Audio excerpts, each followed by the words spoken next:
So there's a big question if you're just kind of trying to assess how likely is it that we'd find a protein by chance with all the amino acids in that prebiotic soup interacting with each other for, say, billions of years. And I give it a lot of time.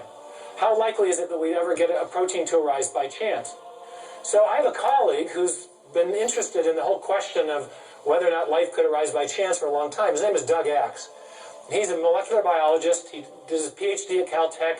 He worked for 14 years at Cambridge University, and he wanted to find out how common or how rare are the functional sequences of amino acids among the big space of all the possible amino acids there are. And he came up with a really amazing number, and it's 10 to the 74 power.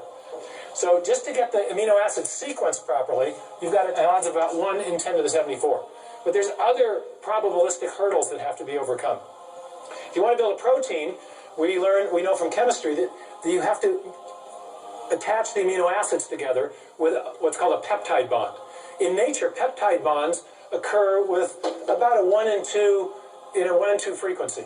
Half the bonds that form between amino acids are peptide bonds, half aren't. But if you get any bonds forming that aren't peptide bonds, you can't form a protein. So to form a protein, 150 amino acids long, you've got a 1 in 2 chance at each site of getting the correct type of linkage. So you got 1 in 2 times 1 in 2 times 1 in 2 times 1 in 2 to the what power? Close to 150. Since we got linkages, we have 149, but call it 150, okay? So in other words, we got another huge exponential problem to overcome. So, and it turns out that 1 in 2 to the 150 is the same number as 10 to the 45th, 1 in 10 to the 45. So now we got 2 incredibly improbable things that we've got to overcome to build a functional protein by chance alone. One more problem. When you're building proteins, amino acids come in 2 flavors. There's a left-handed flavor and a right-handed flavor. They're called optical isomers, not flavors, okay? And the left-handed version is the only kind that can be used in building proteins. You get even one right-handed amino acid in there, and your protein won't fold properly.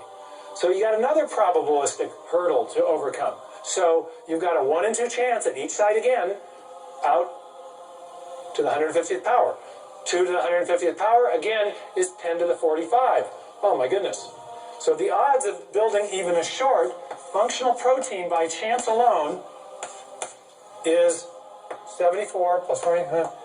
You can remember how you do this in math? You can add the exponents if you're multiplying exponential numbers. 164. Thank you very much. Okay? Wow. Now, can anyone get their mind around a number that big? There's only 10 to the 80th elementary particles in the entire universe. There's only 10 to the 16th seconds since the Big Bang. There's only 10 to the 139th total events since the beginning of the universe.